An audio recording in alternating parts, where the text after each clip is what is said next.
Réflexion du jour. Quand l'or remplace Dieu, autel ou coffre-fort, vous ne pouvez servir Dieu et Mammon. Matthieu chapitre 6 au verset 24. Soyons honnêtes 2 minutes. Dans bien des cœurs, l'autel a glissé de quelques mètres pour se déplacer jusque dans le porte-monnaie. On appelle cela bénédiction, percée financière, semence prophétique. J'appelle ça changer de Dieu. Quand la louange monte vers le ciel, mais que la confiance descend à la banque, ce n'est plus la foi, c'est la fièvre de l'or. Jésus n'a jamais dit « Heureux les riches, car le royaume des cieux est à leur carte platinum ». Il a dit dans Luc chapitre 12 au verset 15 « Gardez-vous avec soin de toute avarice ». Puis il a raconté l'histoire de l'insensé qui bâtissait de plus grands greniers. Était-ce sage ou logique aux yeux de Dieu que cet homme mette tant d'argent de côté? C'est à croire que non, parce que Dieu l'a qualifié d'insensé. Luc chapitre 12 au verset 20. On nous vend un évangile où Dieu est devenu le PDG de nos ambitions.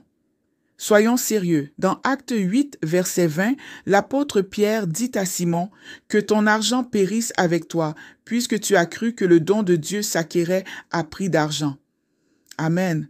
Ce n'est pas assez clair? Laissez-moi vous le traduire autrement. Dieu n'accepte pas la carte. Sa caisse s'ouvre seulement avec la clé de la repentance. Que cela soit imprimé dans ton esprit. La Bible n'est pas anti-richesse, elle est anti-idolâtrie. Là où est ton trésor, là aussi sera ton cœur. Matthieu chapitre 6 au verset 21. Comprends par là que si ton trésor est dans tes stocks ou tes produits de placement, n'accuse pas Dieu quand ton cœur se retrouve en rupture de paix. Il ne faut quand même pas abuser. 1 Timothée 6, verset 10 dit ceci. « L'amour de l'argent est une racine de tous les maux. » Il ne parle pas l'argent, mais de l'amour de l'argent. Autrement dit, certains n'ont pas un compte en banque, c'est le compte en banque qui les a. Écoute ce que Dieu reproche à l'église de Laodicée dans Apocalypse 3, versets 17 à 19. Parce que tu dis, je suis riche, je me suis enrichi et je n'ai besoin de rien. Et parce que tu ne sais pas que tu es malheureux, misérable, pauvre, aveugle et nu, je te conseille d'acheter de moi de l'or éprouvé par le feu, afin que tu deviennes riche, et des vêtements blancs, afin que tu sois vêtu et que la honte de ta nudité ne paraisse pas, et un collier pour oindre tes yeux, afin que tu vois. Moi je reprends et je châtie tous ceux que j'aime, et donc du zèle, et repens-toi. Amen. As-tu compris le piège? L'or dans la main anesthésie la faim de Dieu. On confond la brillance avec la présence, sauf que Dieu n'est pas impressionné par la dorure des chaises si la cassure du cœur a fui le fauteuil du salon familial ou les chaises de la salle à manger qui étaient jadis conviviales. Le matérialisme fabrique des croyants coincés avec une calculatrice à la main. À défaut d'être nés avec une cuillère en or dans la bouche, on offre pour recevoir au centuple. Mais l'évangile n'est pas un livret d'épargne, c'est une croix à porter.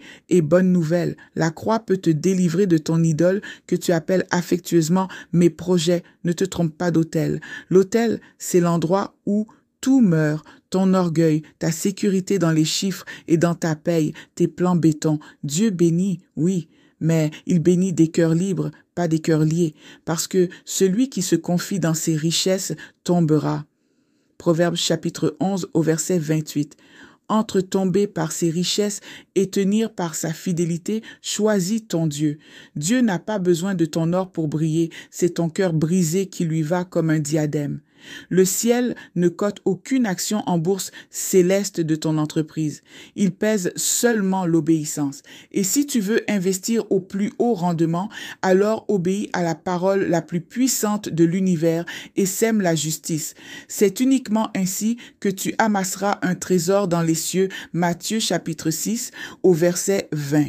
Alors, autel ou coffre-fort.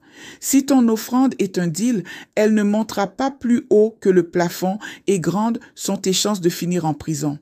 Que ce soit une prison physique ou spirituelle, fais confiance à Satan pour son imagination. Mais si ton offrande est une adoration, sois-en certain, elle perce les nuages et touche le trône. Déplace ton autel hors de ton portefeuille et dans ta chambre secrète, là où le Père voit et récompense selon le cœur, pas selon le montant. Bien-aimé, renonce à l'idole au visage souriant du nom de maman. Redis avec simplicité, Seigneur Jésus-Christ, tu es ma part. Brise ta calculatrice sur la pierre angulaire de l'autel. Et tu verras, quand l'or redescend à sa place, Dieu remonte à la sienne. Maintenant, dis-moi, es-tu conscient que ton partage peut sauver une âme et que Dieu qui n'est pas sourd entendra ton nom faire écho devant son trône? Alors abonne-toi, laisse un cœur, partage et surtout fais entendre ta voix et commente cette vidéo. Et marchons ensemble dans la lumière de Christ.